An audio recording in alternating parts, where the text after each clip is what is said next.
About 1300 ml, आपको मैंने बताया था 1300 ml ब्लड फ्लो होता है किडनी में से.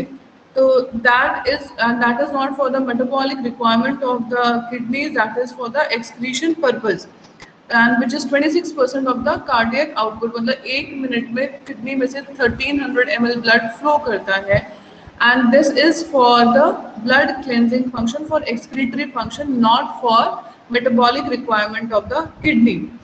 And in this way the kidneys excrete the unwanted substances along with the water from the blood, and that is known as urine.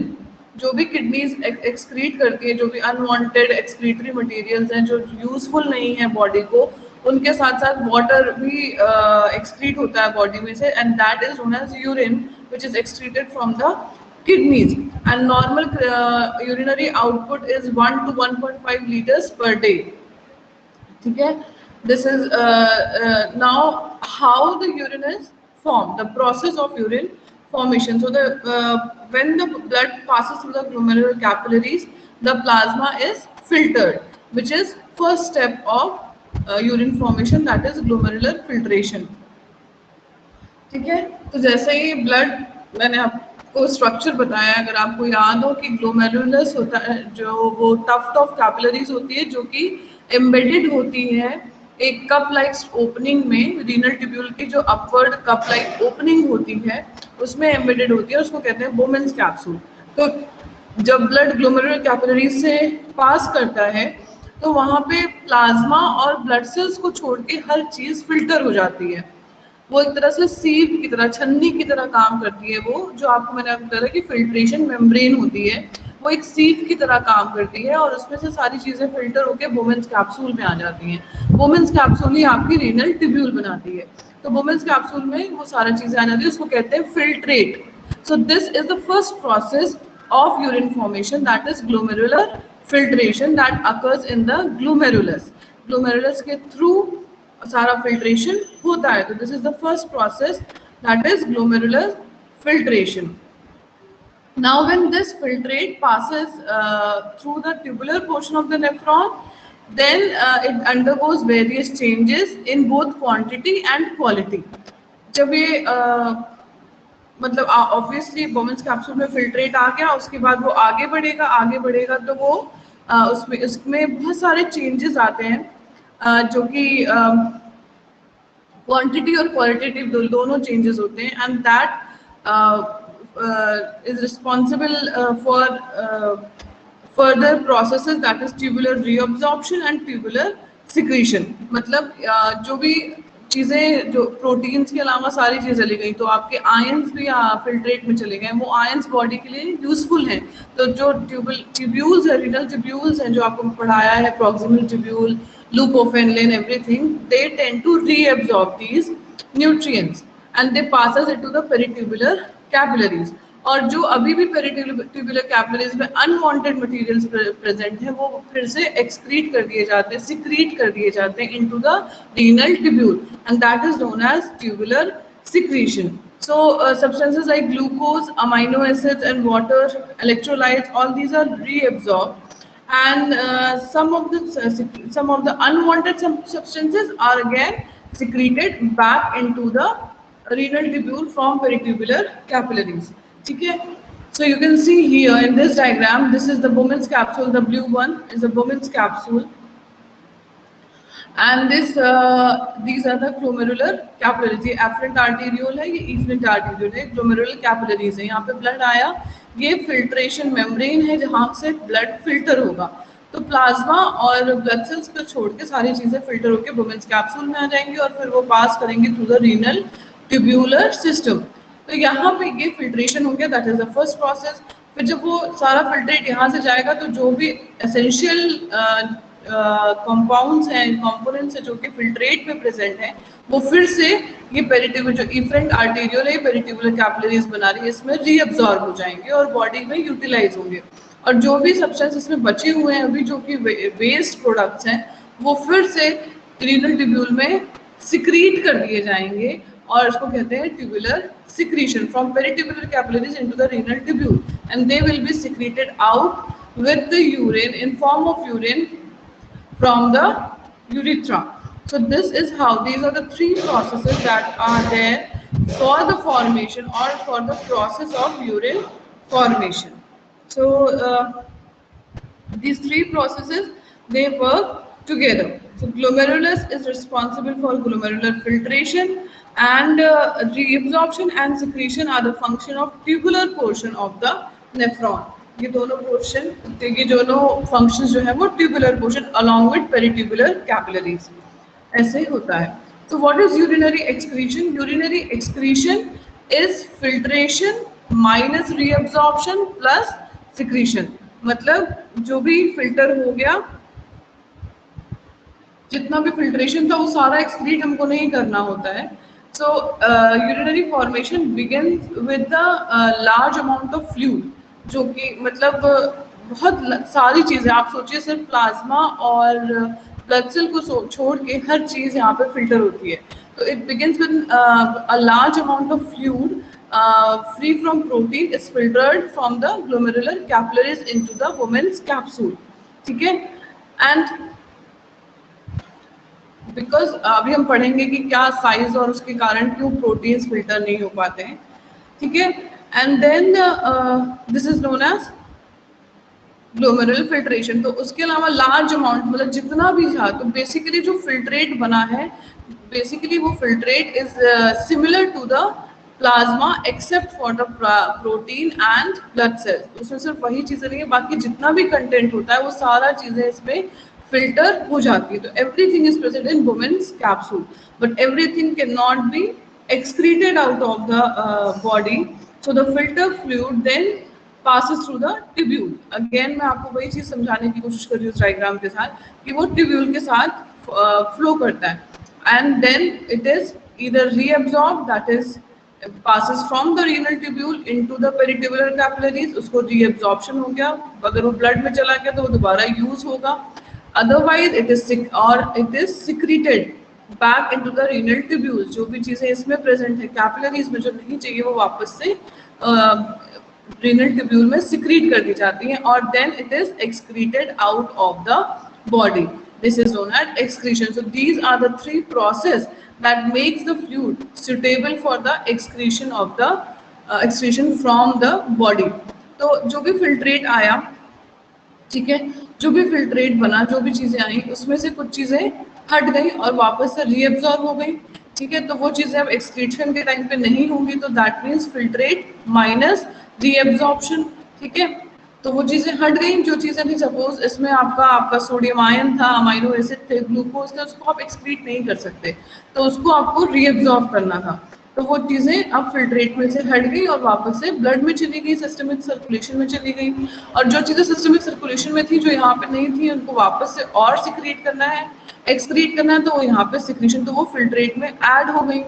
तो इसलिए ये है कि यूरिनरी एक्सक्रीशन उन्हीं चीज़ों का हुआ जो फिल्ट्रेशन में से हट गए, उनका नहीं हुआ, जो एक्सक्रीशन के वजह से ऐड हो गए. तो filtration minus reabsorption plus secretion gives you what will be the urinary excretion. ठीक है. तो यहाँ पे ये तीन चीज़ें हैं. फिल्ट्रेशन मतलब यहाँ से चीज़ें जो फिल्टर होके आई. सिक्रीशन, जब मैं सिक्रीशन की बात करेंगे हम लोग, सिक्रीशन मतलब जो भी चीज़ें पेरिट्यूबुलर कैपिलरीज से वापस से रीनल ट्यूब्यूल में आ गई, उनका secretion, that means secretion. Whenever, अभी हम चैप्टर में जब भी सिक्रीशन की बात करेंगे, इसका मतलब पेरिट्यूबुलर कैपिलरी से जो भी सब्सटेंसेस वापस से रीनल ट्यूब्यूल में आ गए, उसको उनका कहा जाता है secretion in the renal tubule. Excretion मतलब यूरिन फॉर्म होने के बाद जो भी चीज़ें एक्सक्रीट कर दी गई, बॉडी से वॉइड ऑफ कर दी गई, हटा दी गई. This is how it happens. Now, every substances, for every substance there is renal handling for difference. जो भी renal handling है, renal handling मतलब जो आपकी किडनीज हैं, वो किस तरह से किसी एक सब्सटेंस को हैंड करती है, किस तरह से उनको टैकल करती हैं. कोई भी सब्सटेंस, हर एक सब्सटेंस अलग अलग substances, glucose, iron, water, amino acids, proteins, urea, जो भी चीज़ें हैं आपके, जो भी इंटर कर रही हैं किडनी वुमेन्स कैप्सूल में फिल्ट्रेशन के बाद, उन सब की रीनल हैंडलिंग होती है. उनको रीनल ट्यूब्यूल कैसे हैंडल करता है, क्या उनको डायरेक्टली एक्सक्रीट कर देता है, क्या उनको रीएब्जॉर्ब करता है, क्या उनको फिर से सिक्रीट करता है, क्या उनको रीअब्जॉर्ब भी करता है, सिक्रीट भी करता है, दोनों चीज़ें करता है। तो वो डिपेंड करता है कि किसी भी सब्सटेंस की रीनल हैंडलिंग क्या है, उसके अकॉर्डिंग समझ में आता है कि वो एक्सक्रीट होंगी या नहीं। तो इस तरह से हमें 4 सब्सटेंसेज हैं, हाइपोथेटिकल सब्सटेंसेज हैं, जिनसे ये समझाया जा सकता है। So this is the first uh, diagram you can see here. In this, the substance is freely filtered by glomerular capillaries, but it is neither reabsorbed nor secreted. तो जो भी excretion rate होगा that will be equal to the rate at which it is filtered. ठीक है, जैसे certain waste products होते हैं, जैसे इन्यूलिन है, तो इसमें क्या होता है कि what ever is filtered, it is completely filtered, freely filter होता है ये यहाँ पे ग्लोमेरुलर से। फिल्टर होने के बाद ये ट्यूब्यूल में आ जाता है। ट्यूब्यूल में आने के बाद ना ही ये रीअब्जॉर्ब होता है, ना ही ये सिक्रीट होता है। तो ये ना माइनस हो रहा है यहाँ से, ना ये ऐड हो रहा है रिनल ट्यूब्यूल में। तो जो भी यहाँ फिल्टर्ड लोड था वही एक्सक्रीट हो रहा है। तो जो एक्सक्रीशन है that is equal to filtration, क्योंकि इसमें ना कुछ रीअब्जॉर्ब हुआ, ना माइनस हुआ, ना सिक्रीट हुआ, ना ऐड हुआ। तो जो भी चीज़ें यहाँ आई थी वो पूरी की पूरी एक्सक्रीट कर दी जाएंगी। फॉर एग्जाम्पल इन्यूलिन, ठीक है। तो this is the first way of renal handling of certain waste product specially. तो next is glucose. Now what will be the renal handling of glucose? Renal handling में फिर से आपको बता दें, रीनल हैंडलिंग मतलब कि रीनल ट्यूब्यूल्स में कोई सब्सटेंस किस तरीके से ट्रैवल करता है, क्या वो फिल्टर होता है, क्या वो रीएब्जॉर्ब होता है, क्या वो एक्सक्रीट होता है, कैसे होता है, क्योंकि उसी पर डिपेंड करेगा कि वो कितने एक्सक्रीट करेगा बॉडी से, कितना वो यूरिन में प्रेजेंट होगा। Now in this diagram B we can see there is substance which is freely filtered, but it is reabsorbed from the completely reabsorbed from the renal tubules into the peritubular capillaries. So this is the example of which is shown by glucose. Glucose molecules ऐसे हैं जिनको बिल्कुल भी normal condition में कभी भी glucose आपके urine में प्रेजेंट नहीं होता है। तो that means excretion of glucose in urine in normal condition is 0। सो ऐसा नहीं कि वो फिल्टर नहीं होता, वो फिल्टर होता है, वुमेन्स कैप्सूल में प्रेजेंट होता है, लेकिन जब वो ट्यूब्यूलर सिस्टम में पहुंचता है तो वो कम्प्लीटली रीअब्जॉर्ब कर लिया जाता है by peritubular capillaries. So it is not present in urine, it is not excreted at all from the body under normal conditions. Now here in the diagram C we can see a substance which is freely filtered, वो filter हो रही है, but then it is being reabsorbed also, partially reabsorbed, not completely reabsorbed but partially reabsorbed.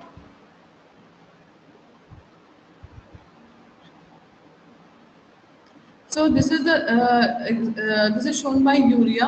Urea is something which is freely filtered in Bowman's capsule through glomerulus capillaries, but then in the renal tubular system, it is partially reabsorbed from the tubules back into the blood.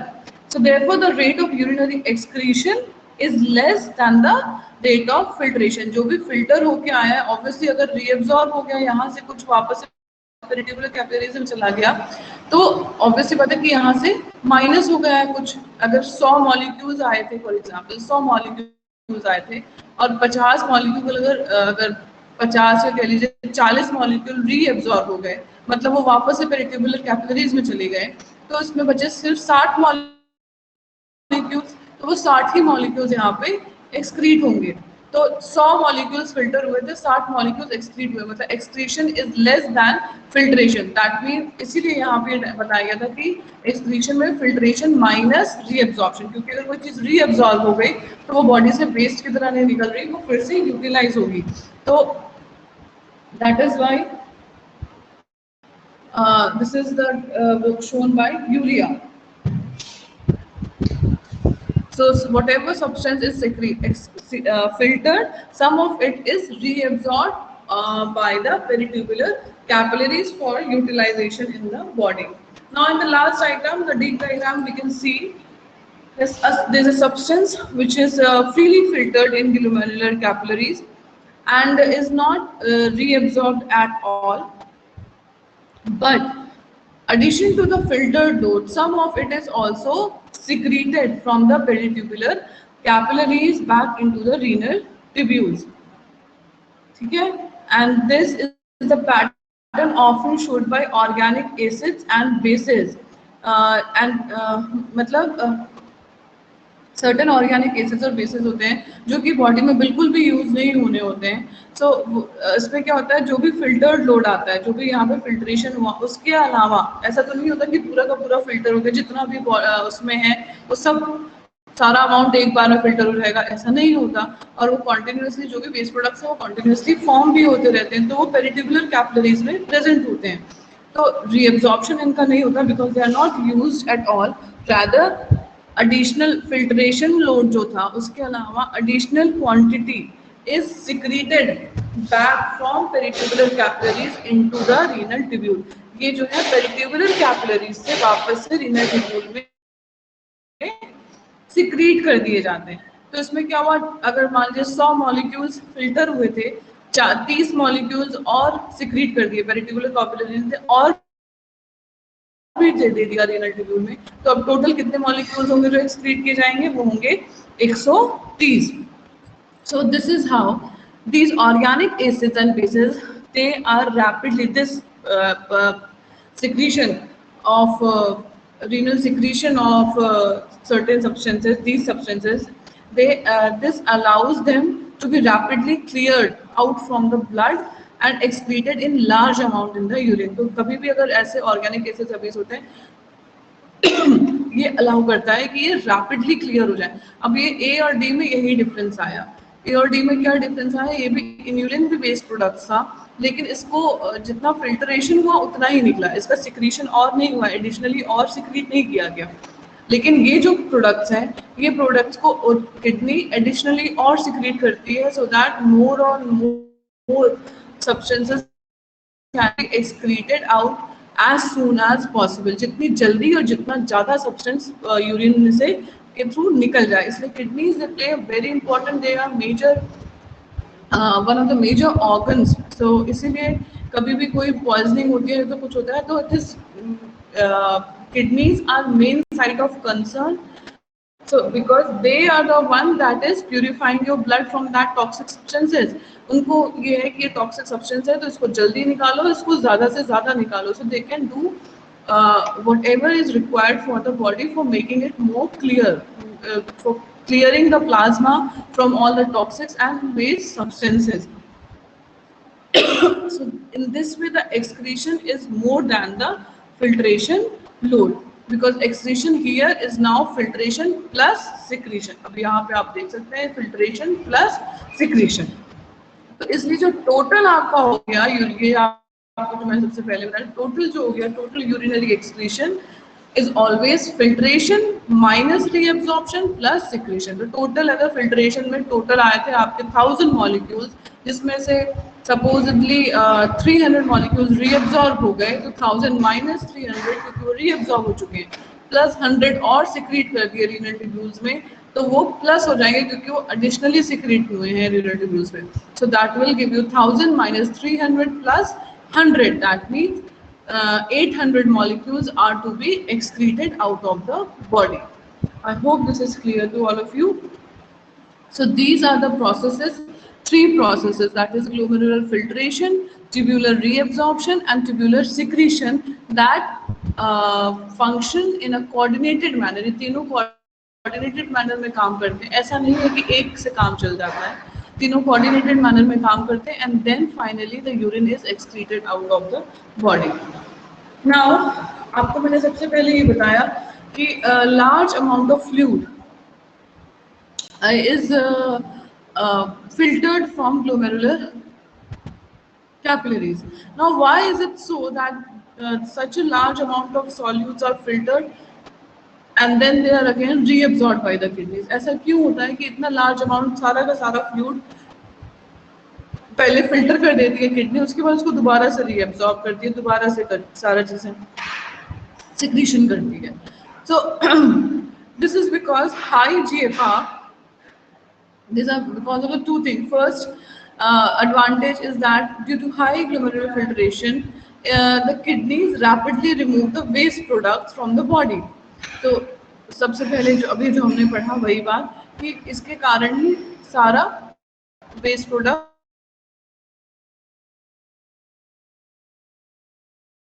जितना ज्यादा glomerular filtration होगा उतना ज्यादा filtrate बनेगा, उतना ज्यादा excretion होगा।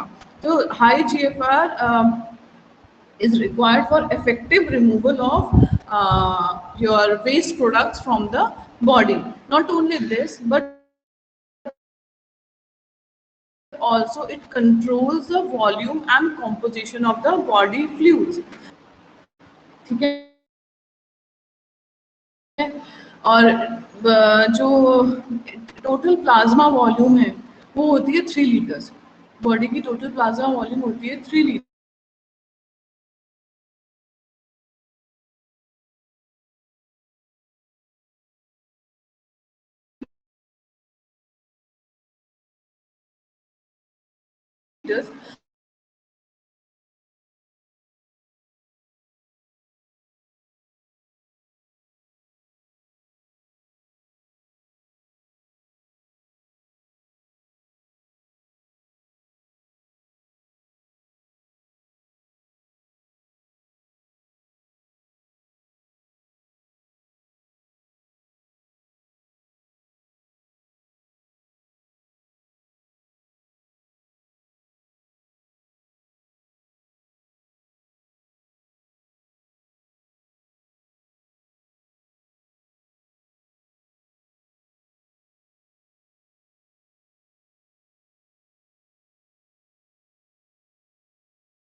is why it is known as ultrafiltration. Okay, now we have talked about the filtration membrane. Filtration membrane में मैंने आपको स्ट्रक्चर बताया था कि इसके थ्री लेयर्स होते हैं. अगर हम कैपिलरीज की तरफ से पढ़ना शुरू करें तो इनर मोस्ट लेयर होती है जो कैपिलरी एंडोथेलियम होती है और वो फेनेस्ट्रेटेड होती है, मतलब उसमें गैप्स होते हैं. ठीक है, and these gaps provide the permeability of 70 to 90 nanometer. 70 to 90 nanometer मतलब बहुत बड़ा पोर साइज होता है, बहुत बड़ा पोर साइज ये देते हैं for permitting it to pass through. तो बहुत बड़े बड़े मॉलिक्यूल्स भी यहाँ से कैपिलरी एंडोथेलियम से पास हो सकते हैं. लेकिन आपकी जो ये GBM होती है, that is glomerular basement membrane, जो बेसमेंट मेम्ब्रेन होती है इसका पोर साइज बहुत कम होता है. It is only 8 nanometer. तो ये 8 नैनोमीटर मतलब सोचिए जो मॉलिक्यूल्स यहाँ से मतलब पास भी हो जाएंगे 70 से 90 नैनोमीटर वाले, वो यहाँ बेसमेंट मेम्ब्रेन से पास नहीं हो सकते क्योंकि बेसमेंट मेम्ब्रेन की पोर साइज सिर्फ 8 नैनोमीटर की होती है. ठीक है, so but still it provides high permeability. ठीक है, परमिएबिलिटी बहुत ज्यादा होती है, ऑल्दो सेलेक्टिव होती है depending upon the pore size and electrical charges, लेकिन हाई होती है. ठीक है, तो इसीलिए हाई होती है. That is why everything which is dissolve can easily pass through this membrane. ठीक है, is it clear?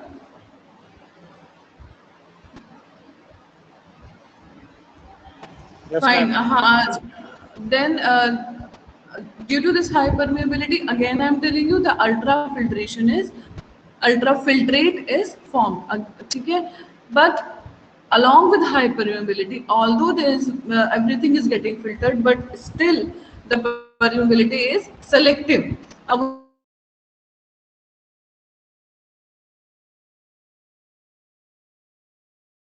Electrical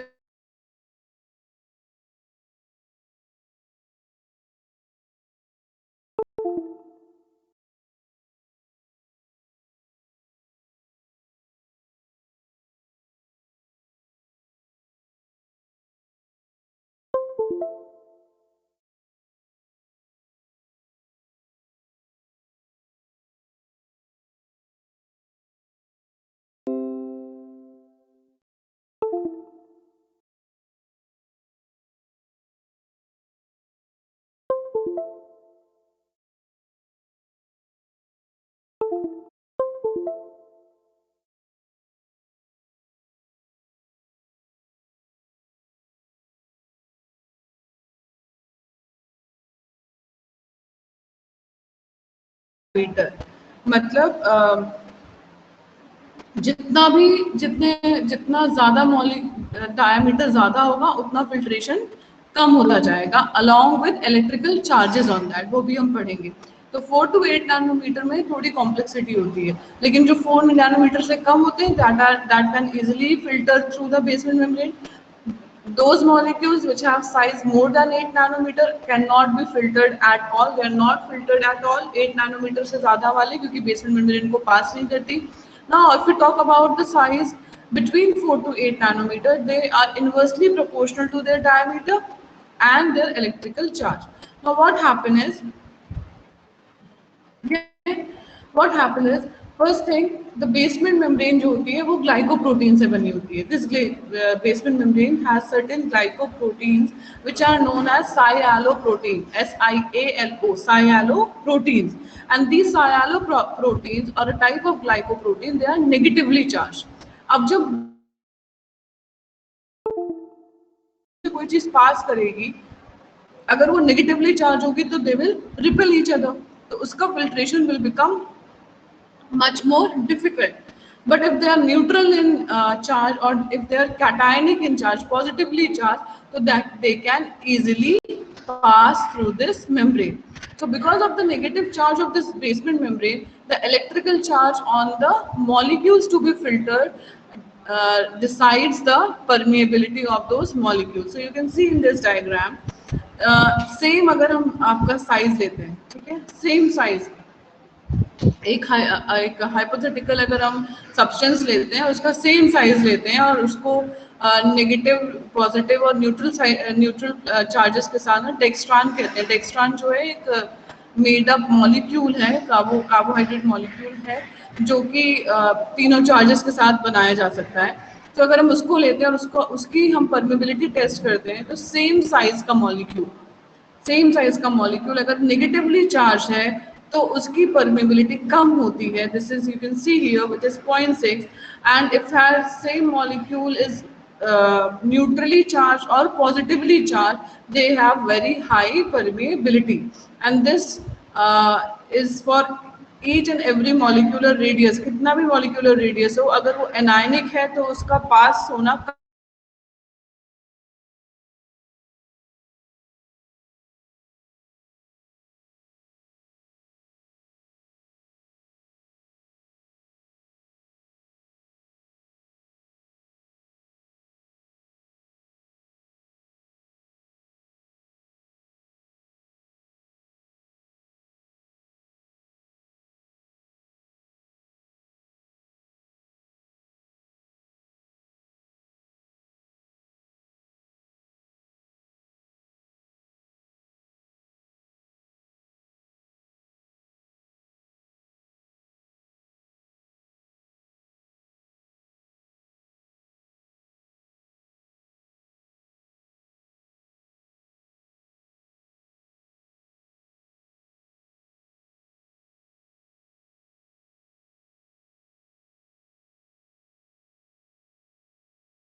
things that has to be filtered. High permeability होने के साथ साथ इसकी परमेबिलिटी सेलेक्टिव भी होती है, depending upon the size and electrical charge of the molecule. Fine. Now, after filtration, what is the composition of glomerular filtrate? Again, this is known as ultrafiltrate, because everything is filtered out from the glomerulus except for plasma, so plasma proteins and the blood cells. उसके अलावा सब कुछ filter हो जाता है, तो इसलिए इसको कहते हैं ultrafiltrate। ठीक है। ऐसा नहीं होता कि यूरिन में प्रोटीन्स नहीं प्रेजेंट होते, यूरिन में भी प्रोटीन प्रेजेंट होते हैं, but it is not due to, normally it is not due to the filtration of protein, but it is due to the shredded tubular cells। आपकी renal tubular epithelial cells है, वो भी shred करती है, खत्म होती है, सेनाइल होती है वो सेल्स, उनके खत्म होने से, उनकी श्रेडिंग होने से अबाउट 100 मिलीग्राम ऑफ पर डेसीलीटर प्रोटीन प्रेजेंट होता है in urine also, but this is not normal which is present in the plasma. Plasma protein नहीं होता है ये।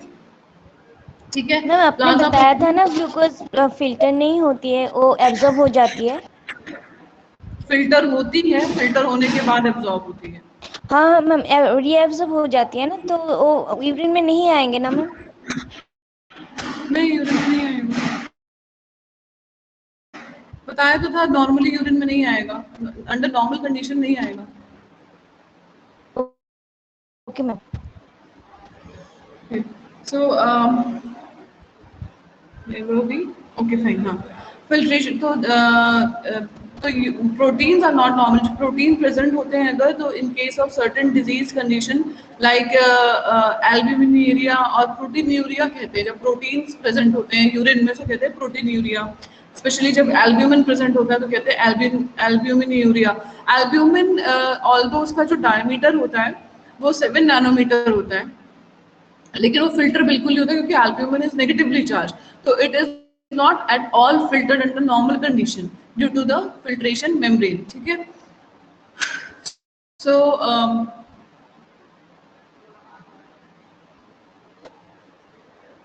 Now so this is the composition. जो कॉम्पोजिशन अभी हमने कई बार डिस्कस कर लिया है पूरी बात को, कि जो भी फिल्टर होता है उसको कहते हैं अल्ट्रा फिल्ट्रेट, और वो अल्ट्रा फिल्ट्रेट जो होता है वो होता है आपका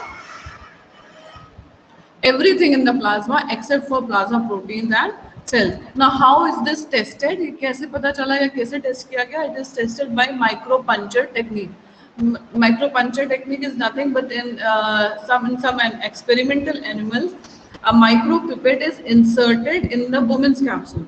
Bowman's capsule में micropipette को insert करते हैं क्योंकि it is a very small structure, ऐसा नहीं है कि जितना जैसे हम डायग्राम में इतना बड़ा बड़ा देख रहे हैं इतना नहीं, किडनी ही कितनी बड़ी होती है, उसमें 1.2 मिलियन नेफ्रॉन्स है, तो Bowman's कैप्सूल कितना छोटा होगा, तो we have to insert a micropipette into the Bowman's capsule of an experimental animal and we aspirate the filtrate. Aspirate मतलब इजेक्ट करते हैं फिल्ट्रेट को थोड़ा सा, and then it is tested. So it is known that it is ultra filtrate and it is everything in the plasma except for proteins and cells under normal conditions. Okay.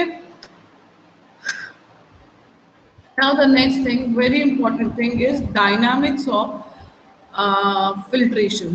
Now what do you mean by dynamics of filtration? Dynamics of filtration means the forces which determine, इस पर depend करती है membrane. उसके अलावा क्या चीज decide करेगी कि क्या that is the forces that between the capillary and Bowman's capsule. जो filtration membrane के दोनों साइड जो forces हैं, जो कितना filtrate जाना है, कैसे जाना है, जो कि अभी आपने शायद फर्स्ट चैप्टर में पढ़ा भी होगा, जो कि फॉर्मेशन ऑफ टिश्यू फ्लूइड भी करते हैं, जिनको कहते हैं Starlink forces. So these are the forces which determine the formation of tissue fluids. They are same here which determine the bulk flow across the glomerular membrane. Glomerular membrane के दोनों side ये pressures present होते हैं due to the presence of fluid and proteins. तो इसके कारण ये bulk flow को decide करते हैं कि वो कभी भी ऐसा नहीं होता कि Bowman's कैप्सूल से फिल्ट्रेशन या फ्लूइड जो है वापस नहीं होता, हमेशा ग्लोमेरुलस से आपका Bowman's कैप्सूल में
जो भी ट्यूबुलर स्ट्रक्चर है उसमें से फ्लूइड बाहर निकले, ठीक है.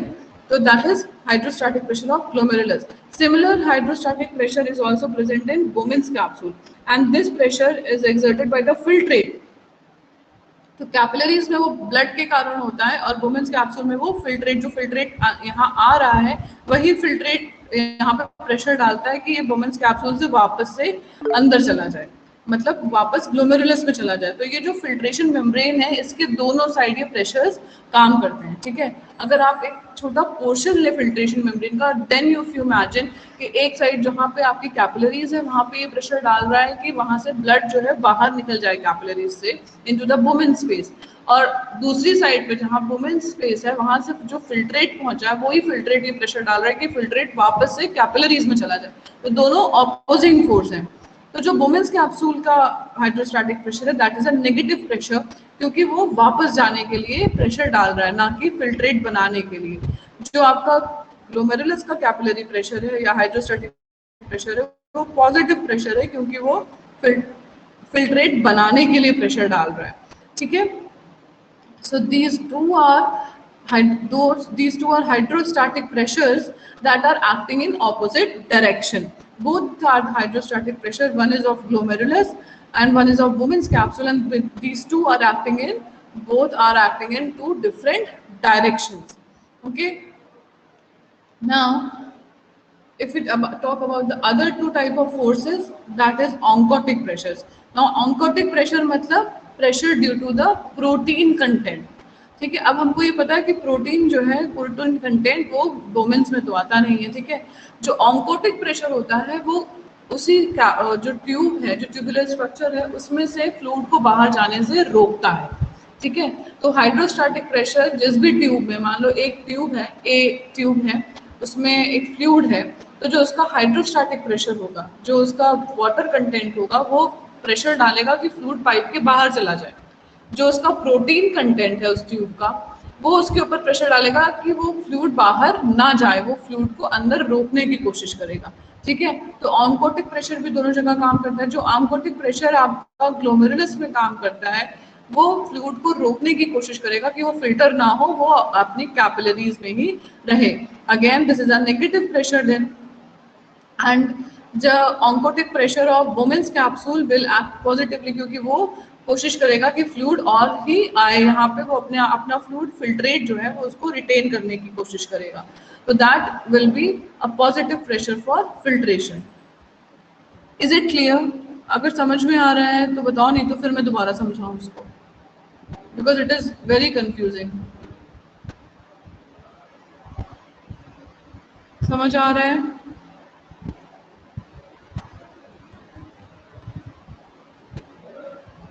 Yes ma'am. जी मैम। अगर किसी को चाहिए कि मैं दोबारा समझाऊं तो प्लीज टेल मी, तो I will explain it again, all the four forces, क्योंकि अगर ये नहीं समझ में आएगा तो आगे कुछ भी नहीं समझ में आएगा बेटा। अगर किसी को डाउट है, एक बार फिर से बताऊं? यस मैम, एक और बार बता दीजिए। कि फिल्ट्रेशन होता है फिल्टरिंग मेम्ब्रेन से, ठीक है। देन फिल्टर होने की प्रेशर चाहिए। अगर कैपिलरीज से ब्लड आएगा और वापस चला जाएगा तो वो फ्लूइड फिल्टर नहीं हो पाएगा, ठीक है। तो इसको इसमें से निकलने के लिए, फिल्ट्रेशन मेम्ब्रेन से पास होने के लिए कोई तो प्रेशर एक्सर्ट होना चाहिए इसके ऊपर, तभी वो पास हो पाएगा, यहाँ से बाहर निकलेगा। तो इसके लिए चार फोर्सेस काम करती हैं, जिनको कहते हैं Starling forces. There are two type of forces, hydrostatic, there are two type of pressures, hydrostatic pressure and oncotic pressure. अब हाइड्रोस्टैटिक प्रेशर मतलब किसी भी फ्लूइड में, कोई भी फ्लूइड हो, उसमें जो वाटर कंटेंट है, जो फ्लूइड कंटेंट है उसका, जैसे ब्लड में भी एक फ्लूइड कंटेंट है, एक सेलुलर कंपोनेंट का कंटेंट है और एक प्रोटीन कंटेंट है। तो जो उसका फ्लूइड कंटेंट है, जो वाटर कंटेंट है, वो किसी भी फ्लूइड को बाहर निकलने के लिए, जो भी ट्यूब उसको होल्ड करी हुई है उसमें से बाहर निकलने के लिए वेटर। इसको आप ऐसे समझिए, अगर आप घर में, आप पाइप है, आपके साधारण पाइप है, आप पाइप को पानी के नल में कनेक्ट करके पानी चलाते हैं और पाइप को आपने पकड़ रखा है, तो वो फ्लैसिड होती है, लूज होती है। जैसे ही उसमें से पानी फ्लो करता है वो एकदम टाइट हो जाती है। क्यों? क्योंकि जो प्रेशर, अंदर जो पानी बह रहा है वो उसको ऊपर प्रेशर डालता है, ठीक है। ऐसा नहीं कि वो सीधे बाहर निकलता है। जो आपकी ओपनिंग है, वो लेटरल वॉल जहां से आपने पाइप को पकड़ रखा है, वहां पे भी प्रेशर, एक आउटवर्ड प्रेशर डालता है। अगर आप उसको वहां से दबाने की कोशिश करते हैं किसी भी पाइप को, तो वहां पे आपके फिंगर्स पे भी प्रेशर फील होता है। I hope you can understand, because ये विजुअली दिखाए बिना बहुत मुश्किल है मुझे समझाना। तो कोई भी एक पाइप, मैं फिर से बता रही हूँ, अगर आप घर में आपके पाइप है, आप पाइप को पानी के नल में कनेक्ट करिए और उसको होल्ड करिए, ठीक है, तो वो एकदम लूज होती है। पर जैसे उसमें से पानी बहने लगता है, जैसे जैसे पानी बहता है, आपके ऊपर वो लेटरल वॉल्स पे भी आपका प्रेशर डालती है।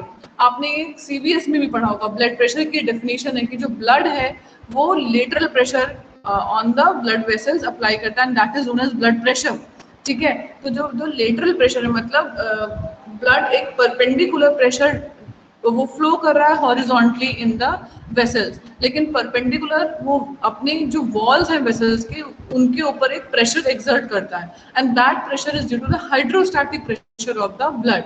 on the walls of the vessel wall. तो similarly यहाँ पे भी होता है. अब सारी कैपिलरीज, सारी वेसल्स तो फेनिस्ट्रेटेड होती नहीं कि ब्लड लीक करने लगे, लेकिन यहाँ पे हमारी ग्लोमेरुलर जो कैपिलरी है वो बहुत फेनिस्ट्रेटेड होती है.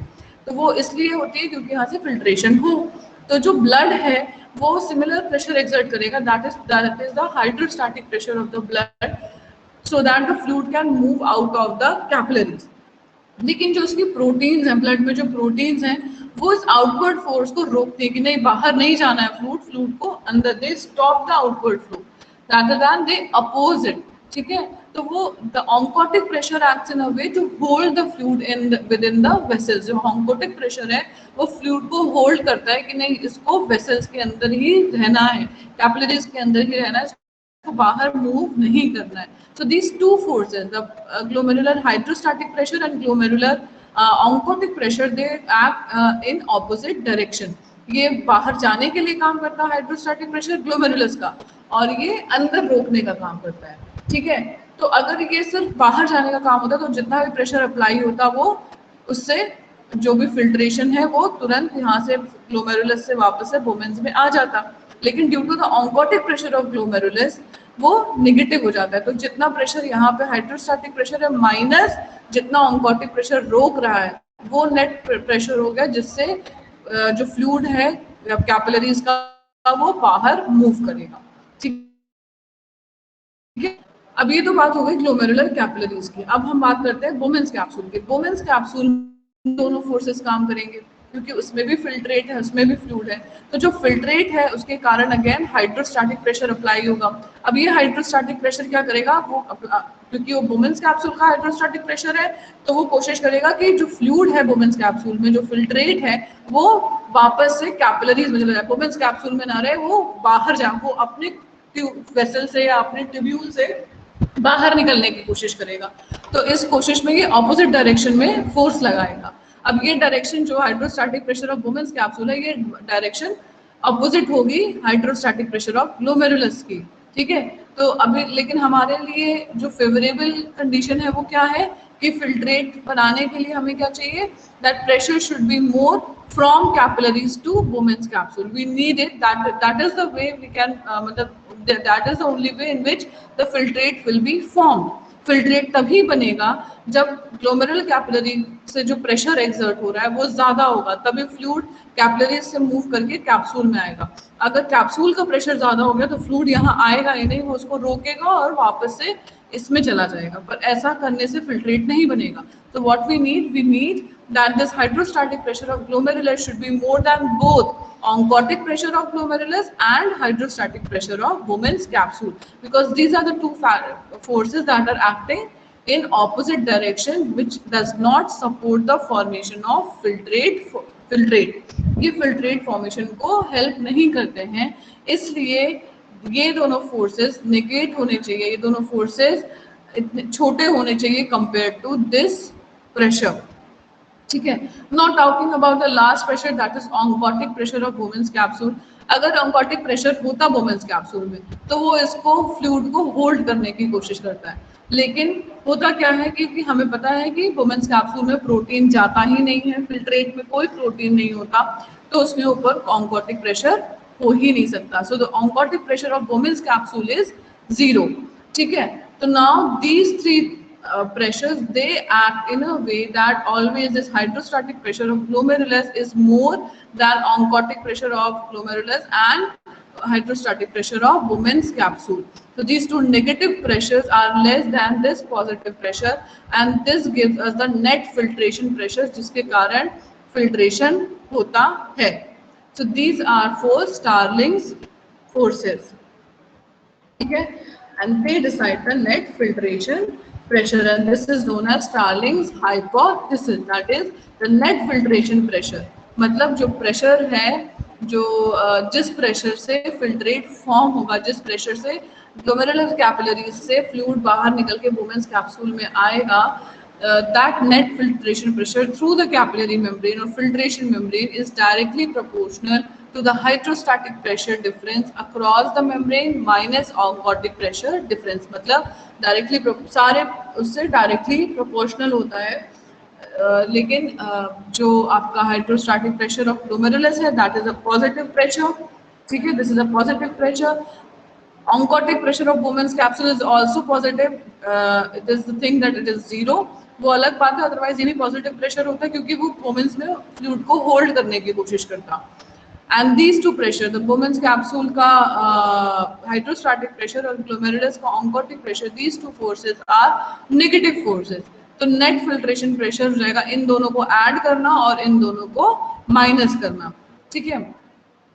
तो दिस इज स्टार्लिंग्स हाइपोथेसिस, ठीक, फाइन. सो इफ यू, ये दूसरा डायग्राम जिससे ये समझा जा सकता है, तो जो ग्लोमेरुलर हाइड्रोस्टैटिक प्रेशर है that is 60 mmHg, that is a pressure due to the blood in the glomerular capillaries, this is 60 mmHg. और ये 60 mmHg पॉजिटिव प्रेशर है, ये फिल्ट्रेट बनाने के लिए बाहर निकालने की कोशिश करेगा. लेकिन जो ग्लोमेरुलर ऑन्कोटिक प्रेशर, मतलब जो प्रोटीन कंटेंट के कारण ग्लोमेरुलस में प्रेशर है, वो है 32 mmHg. और वुमेन्स कैप्सूल में जो filtrate 18 mmHg. These two are negative forces.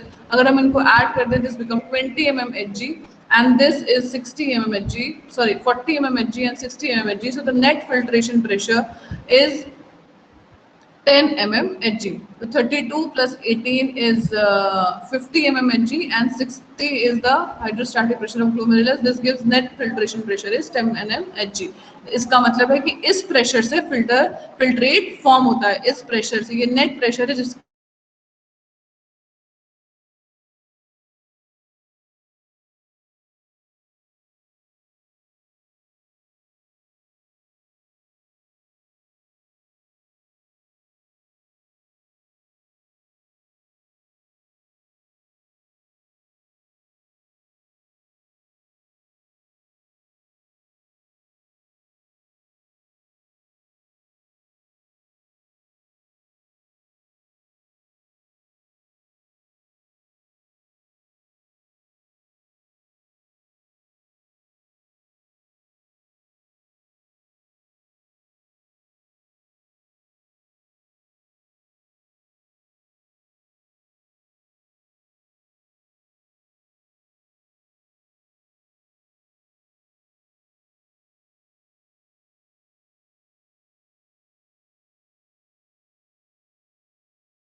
मतलब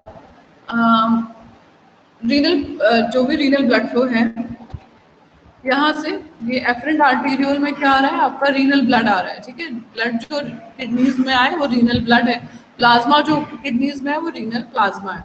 तो प्लाज्मा ही फिल्टर होता है, ब्लड सेल्स तो फिल्टर होती नहीं है, ठीक है। और वो ब्लड है क्या, plasma plus blood cells, so the plasma is getting filtered, ठीक है ना। तो the renal plasma that is entering, ठीक है, इनटू द किडनीज, उसमें से कितना रीनल प्लाज्मा है जो कि फिल्टर हो रहा है या फिल्ट्रेट बन रहा है, कितना अमाउंट का फिल्ट्रेट बन रहा है। अगर 100 ml प्लाज्मा आया तो 40 ml फिल्ट्रेट बन गया, तो that is the ratio. 40 ml तो कितना परसेंटेज बन गया, that is filtration fraction.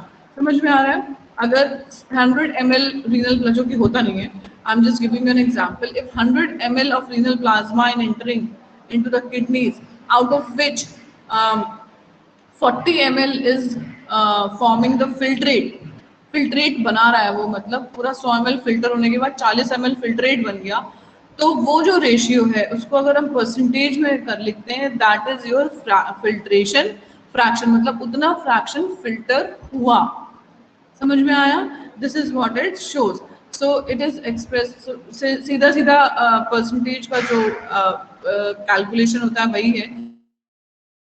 GFR मतलब जितना भी जो भी आपका फिल्ट्रेशन रेट है, रीनल प्लाज्मा फ्लो, जितना फिल्ट्रेशन हो रहा है divide by renal plasma flow, जितना प्लाज्मा फ्लो है किडनीज में, multiplied by 100 to give you the percentage, that is filtration fraction. तो अभी हमने कैलकुलेट किया कि जीएफआर जो है वो 125 ml होता है, ठीक है, ml पर मिनट होता है। रीनल प्लाज्मा फ्लो जो होता है वो 650 ml पर मिनट होता है, ठीक है। So this gives you 19.2, तो एक नॉर्मल रेंज आ जाता है फिल्ट्रेशन फ्रैक्शन की, दैट इज 15 to 20%। 15 to 20% जो है वो फिल्ट्रेशन फ्रैक्शन का, मतलब जितना भी प्लाज्मा आपकी किडनीज में एंटर करता है पर मिनट, उसमें का 15 to 20% प्लाज्मा जो है वो फिल्ट्रेट में कन्वर्ट हो जाता है। पूरा का पूरा एक्सक्रीट नहीं होता, वो सिर्फ फिल्ट्रेट बना है, उसमें अभी एब्जॉर्प्शन होगा, सिक्रीशन होगा, सब चेंजेस होंगे, उसमें क्वांटिटी चेंज होगी। 125 ml पर मिनट आपकी यूरिन आउटपुट नहीं होता है ना। It is 1 to 1.5 litres per day, तो 125 ml पर मिनट तो यूरिन आउटपुट नहीं हो सकता, पर 125 ml पर मिनट आपका जीएफआर होता है, मतलब वो फिल्ट्रेट फॉर्म हुआ है, फिर उसकी क्वांटिटी और क्वालिटी चेंज होती है। तो ये होता है आपका फिल्ट्रेशन फ्रैक्शन, मतलब जितना प्लाज्मा फ्लो में से जितना फिल्ट्रेशन हुआ, that is your filtration fraction.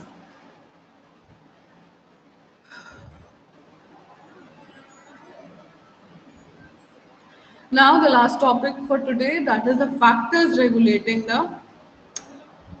glomerular filtration rate. Now some factors directly increase, अगर वो increase होते हैं, they are directly proportional to GFR. Some are inversely proportional to GFR. The factors that are directly proportional are renal blood flow, glomerular capillary pressure, constriction of efferent arterioles, surface area of capillary membrane, and permeability of capillary membrane. So if we talk about renal blood flow जो है वो directly proportional होगा, it is directly proportional to the GFR. So if we increase the renal flow, normal renal blood flow is 1300 ml per minute, and if we increase the blood flow, if we increase the blood flow through the capillaries, the GFR, whatever the filtrate is forming, that will also increase. So it is directly proportional. More the renal blood flow, more will be the GFR. Of course, it is regulated by auto regulation. Like वो हमने पढ़ा था, अभी हम फिर पढ़ेंगे, but basically renal blood जितना ज्यादा होगा उतना ज्यादा जीएफआर, किडनीज उतना ही फिल्ट्रेशन करेंगे और जीएफआर उतना ही ज्यादा, जो भी फिल्ट्रेट बनेगा वो उतना ज्यादा बनेगा। Now talking about glomerular capillary pressure, अभी जस्ट एक्सप्लेन किया मैंने ग्लोमेरुलर कैपिलरी प्रेशर और हाइड्रोस्टैटिक प्रेशर, ठीक है। वो प्रेशर जो कि ब्लड के कारण कैपिलरी से प्रेजेंट है, वो पॉजिटिव प्रेशर था, वो पॉजिटिव प्रेशर था। जितना ज्यादा प्रेशर, जो 60 mmHg हमने पढ़ा था, तो नॉर्मल ग्लोमेरुलर कैपिलरी प्रेशर हुआ 60 mmHg। अगर ये कैपिलरी प्रेशर इंक्रीज कर जाएगा तो वो जीएफआर को इंक्रीज कर देगा, because it is a positive pressure, it is helping to form the filtrate. ये फिल्ट्रेट को बनाने में वर्क कर रहा था, it was helping to the fluid to move from the capillaries into the Bowman's capsule, वो पुश कर रहा था कि फ्लूइड जो है कैपिलरी से बाहर निकले। तो more will be, the hydrostatic pressure of glomerular capillary will be more GFR will be seen, the glomerular filtration rate will be more, it will increase and filtrate will be more, ठीक है। Then if we talk about constriction of, अच्छा इसी के साथ हम इसकी बात कर लेते हैं, ऑन्कोटिक प्रेशर और hydrostatic pressure of Bowman's capsule. अभी हमने जस्ट यही बात की, मैं दोबारा रिवाइज करूँ, because this is very important thing to understand. अगर ये समझ भी नहीं आएगा तो बहुत मुश्किल हो जाएगी आगे भी आपको समझने में बाकी चीजें भी। तो again colloidal oncotic pressure and hydrostatic pressure in Bowman's capsule. अगर हम इनकी बात करते हैं तो कोलॉइडल ऑन्कोटिक प्रेशर मतलब प्रोटीन्स के कारण जो प्रेशर है इन ग्लोमेरुलर कैपिलरीज, ठीक है। And hydrostatic pressure of Bowman's capsule, ये दोनों प्रेशर जो है वो नेगेटिवली काम करते हैं। हाइड्रोस्टैटिक प्रेशर जो है वो फिल्ट्रेट के कारण जो प्रेशर है, जो कि कोशिश कर रहा है कि फिल्ट्रेट वुमेन्स कैप्सूल से बाहर निकल जाए इनटू द कैपिलरीज डायरेक्शन। और कोलॉइडल ऑन्कोटिक प्रेशर वो प्रेशर है जो कि प्रोटीन्स के कारण है इन द ग्लोमेरुलर कैपिलरीज, और वो होल्ड करने की कोशिश कर रहा है फ्लूइड को बाहर निकलने के लिए मना करता है। So these two pressure are the negative pressure which are actually providing friction to the filtration. They are opposing the filtration or formation of filtrate. So these two pressures are inversely proportional. अगर ये increase कर जाएंगे, जो कि अभी हमने पढ़ा था colloidal oncotic pressure was 32 mmHg, अगर सोचिए आप वो 40 हो जाए और हाइड्रोस्टैटिक प्रेशर जो कि आपका 18 mmHg था, अगर वो 20 हो जाए, ठीक है, दोनों चीजें मिला के ऐसे हो जाए तो टोटल 60 हो जाएगा। और ग्लोमेरुलर कैपिलरी प्रेशर ही 60 है। अगर दोनों चीज, अगर फिर हम नेट फिल्ट्रेशन प्रेशर निकालेंगे तो वो 0 हो जाएगा, तो फिल्ट्रेशन होगा ही नहीं। तो अगर ये दोनों प्रेशर इंक्रीज कर जाते हैं तो फिल्ट्रेशन डिक्रीज करता है, ठीक है। जैसे जैसे ये दोनों प्रेशर इंक्रीज करेंगे, if there is no change in capillary pressure, then the GFR will go on decreasing, ठीक है। तो these two pressures are inversely proportional to GFR, ठीक। अब ये किस कंडीशन में दिखते हैं, आप ये आप सोच सकते हैं हाइड्रोस्टैटिक प्रेशर वुमेन्स कैप्सूल का कब इंक्रीज करेगा। हाइड्रोस्टैटिक प्रेशर वुमेन्स कैप्सूल में तब इंक्रीज करेगा जब वुमेन्स कैप्सूल के नीचे कोई ऑब्स्ट्रक्शन होगा, ठीक है ना, किडनीज में कोई ऑब्स्ट्रक्शन होगा। अब वो आप सिर्फ नेफ्रॉन मत सोचिए, यूरेथ्रा में भी अगर ऑब्स्ट्रक्शन है या तो यूरेथ्रा में ऑब्स्ट्रक्शन होगा तो यूरेथ्रा के ऑब्स्ट्रक्शन के कारण kidney flow urine flow decrease कर जाएगा। तो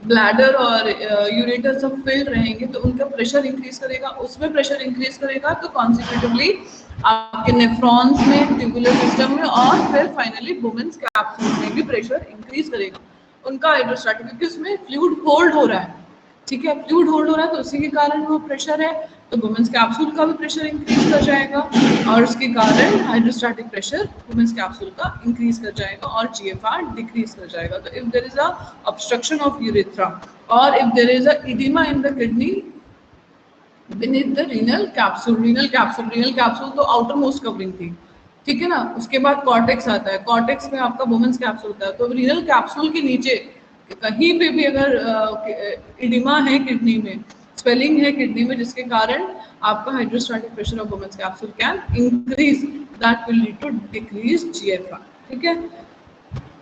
सिमिलरली ऑन्कोटिक प्रेशर कब इंक्रीज करेगा, ऑन्कोटिक प्रेशर इंक्रीज करेगा इन केस ऑफ सिंपल सा है डिहाइड्रेशन। जब डिहाइड्रेशन हो जाएगा बॉडी में से तो बॉडी का वाटर कंटेंट डिक्रीज कर जाता है, तो वहाँ पर रिलेटिव इंक्रीज, जो बॉडी फ्लूइड्स हैं उसमें प्रोटीन की रिलेटिव इंक्रीज हो जाती है, ठीक है। ऐसा नहीं कि आप प्रोटीन का कंटेंट बढ़ गया, लेकिन जब वाटर कंटेंट डिक्रीज कर गया बॉडी का तो प्रोटीन कंटेंट रिलेटिवली इंक्रीज कर गया। In that case the oncotic pressure will increase, ठीक है, क्योंकि प्लाज्मा प्रोटीन का लेवल इंक्रीज कर जाएगा तो जीएफआर डिक्रीज कर जाएगा, ठीक है।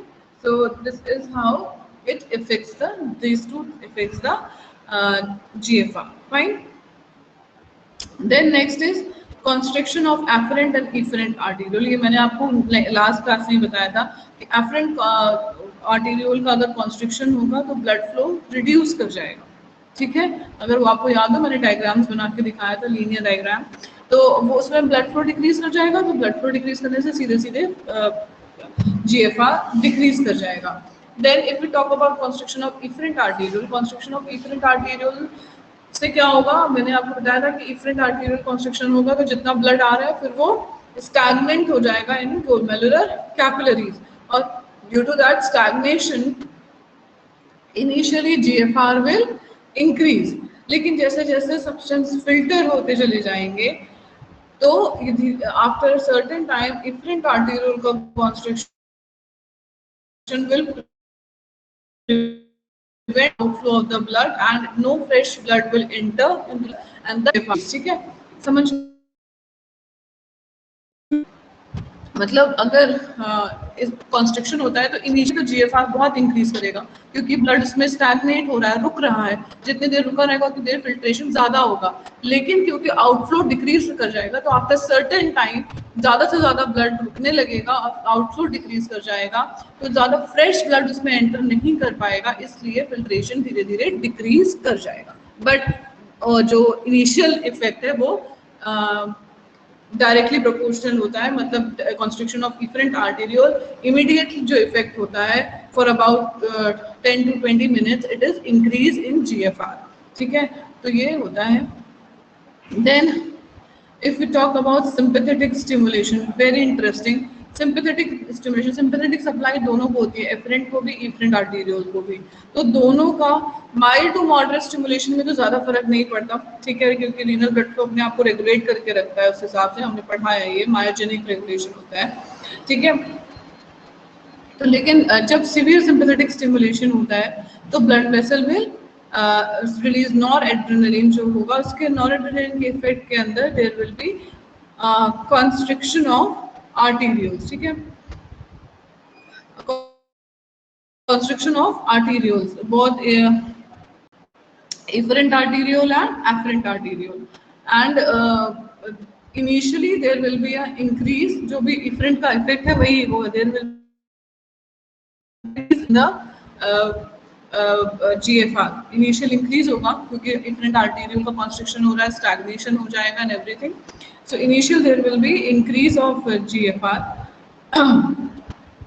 But again same thing, continued stimulation होगा तो आफ्टर सर्टेन टाइम वो जो है डिक्रीज कर जाएगा GFR, लेकिन क्या होता है आफ्टर 20 to 30 मिनट्स स्टिमुलेशन से जो आपका न्यूरोट्रांसमीटर आपने पढ़ा है वो भी एग्जॉस्ट हो जाएंगे, तो स्टिमुलेशन भी अपने आप ही खत्म हो जाएगी, तो इसलिए रिडक्शन हो जाएगा sympathetic stimulation after certain time. ये नहीं होता कि कंटिन्यूस स्टिमुलेशन चल ही रहा है लगातार सिंपैथेटिक स्टिमुलेशन चल रहा है, नहीं, ऐसा कोई नहीं सकता क्योंकि न्यूरोट्रांसमीटर्स हैं that if they will be exhausted then no more there will be reduction in the stimulation also, तो after certain time GFR will come back to normal, but there will be an initial increase, जैसे efferent arteriole का effect था, there will be an initial increase in GFR with delayed decrease. Okay, now surface area of capillary membrane and permeability of capillary membrane, same thing, it is directly proportional to the surface area of capillary membrane.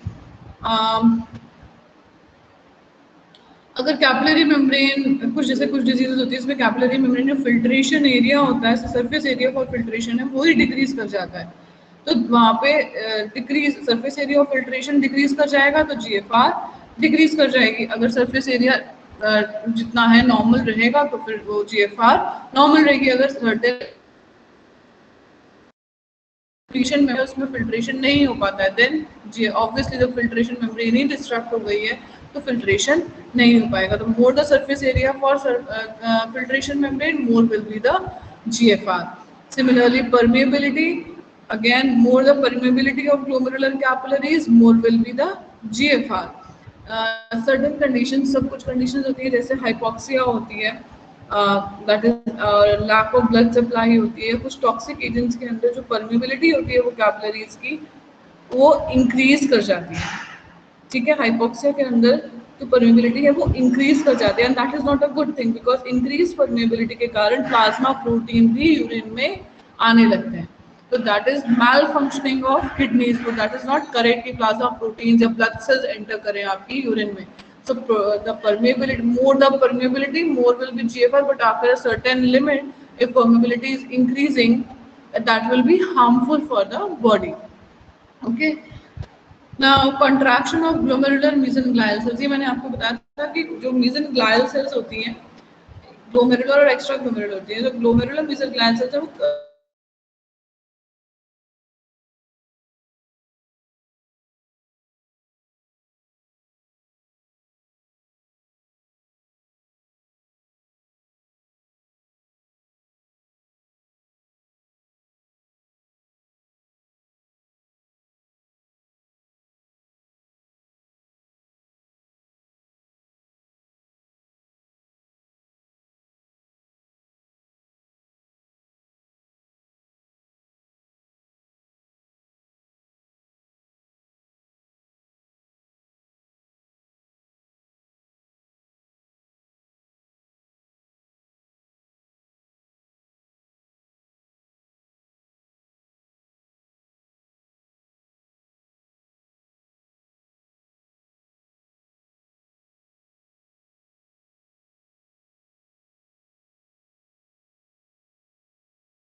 होगा arterial नहीं करेगा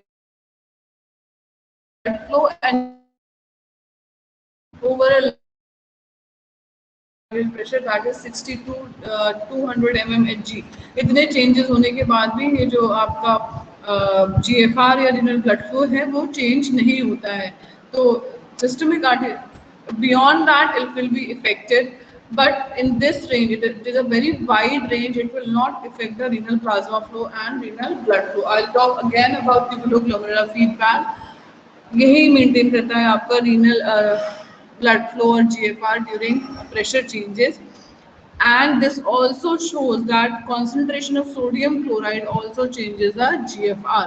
ठीक है, अब होता क्या है, अगर आर्टीरियल प्रेशर डिक्रीज कर रहा है तो ग्लोमेरुलर प्रेशर डिक्रीज करेगा, GFR डिक्रीज करेगा, GFR डिक्रीज करेगा तो सोडियम और क्लोराइड जो आपका सोडियम क्लोराइड का जो लोड है जो कि आपके ट्यूब्यूल्स में पहुंच रहा है वो डिक्रीज कर जाएगा। ठीक है, and due to decrease that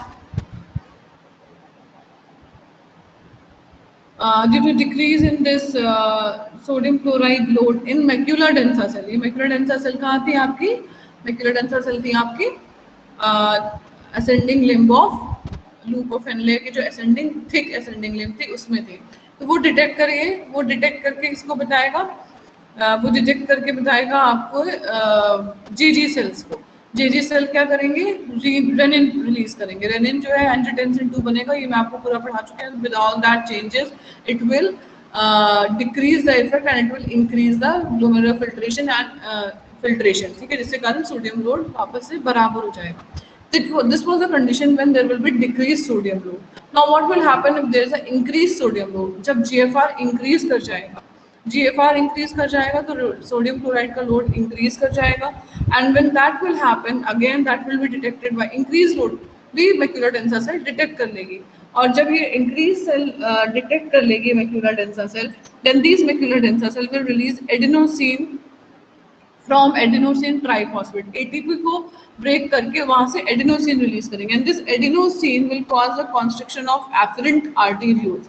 efferent arterioles को कॉन्स्ट्रिक्शन होगा तो क्या होगा, इसके कारण ब्लड फ्लो जो रीनल ब्लड फ्लो था वो डिक्रीज कर जाएगा, and this is tubuloglomerular feedback which will decrease the GFR। जब ब्लड फ्लो डिक्रीज कर जाएगा तो GFR वापस से डिक्रीज हो जाएगा। तो this is how within a wide range of arterial blood pressure और renal blood pressure the GFR is maintained, and also this is how the sodium and chloride load also governs the GFR। ठीक है, and this is how GFR is maintained by tubuloglomerular feedback. This tubuloglomerular feedback is very important, and this is how it maintains it. And that was all for today. I hope कि आप लोगों को समझ में आया होगा. If there's any doubt, you can ask. Thank you, ma'am.